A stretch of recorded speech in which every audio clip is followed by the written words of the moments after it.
Hi guys, welcome to our channel mister సిస్ంది. Big boss Telugu season 8లో 4వ వారం నామినేషన్స్ హాట్గా జరిగి ముగిశాయి.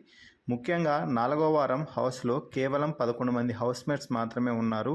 ఈ 11 మందిలో నిఖిల్ హౌస్కి చీఫ్గా ఉన్న నేపథ్యంలో బిగ్ బాస్ చీఫ్ అయిన నిఖిల్కి ఈ వారం ఇమ్యూనిటీ లభిస్తుందని, ఎవరూ నిఖిల్ని నామినేట్ చేయకూడదు అని చెప్పాడు.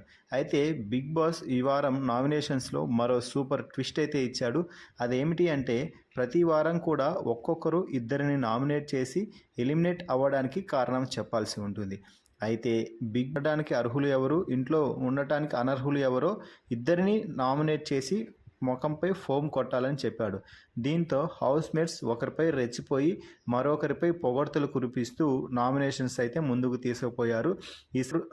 ఈసారి నామినేషన్స్లో ప్రతి ఒక్కరూ కూడా తమ బలమైన ఆర్గ్యుమెంట్స్తో అందరికీ ఇచ్చి పడేశారని చెప్పవచ్చు. ముఖ్యంగా 4వ వారం సోనియాకైతే తడిచి మోపడేంత పని అయిపోయింది.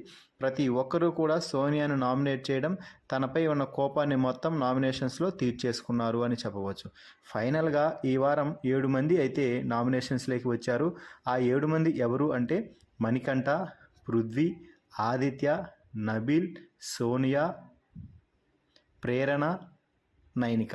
అయితే నామినేషన్ చివరిలో నిఖిల్కి బిగ్ బాస్ చీఫ్ అయిన కారణంగా ఒక స్పెషల్ పవర్ అయితే ఇచ్చాడు. ఆ స్పెషల్ పవర్తో నిఖిల్ నైనికాను నామినేషన్స్ నుండి సేవ్ చేయడం అయితే జరిగింది. దీంతో మొత్తంగా 6 మంది ఈ 4వ వారం అయితే నామినేషన్స్లోకి రావడం జరిగింది.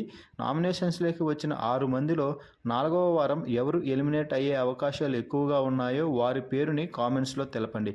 అలాగే మరిన్ని బిగ్ బాస్ అప్డేట్స్ కోసం మన ఛానల్ని చూస్తూ ఉండండి. Please subscribe our channel mister సిసింద్రి.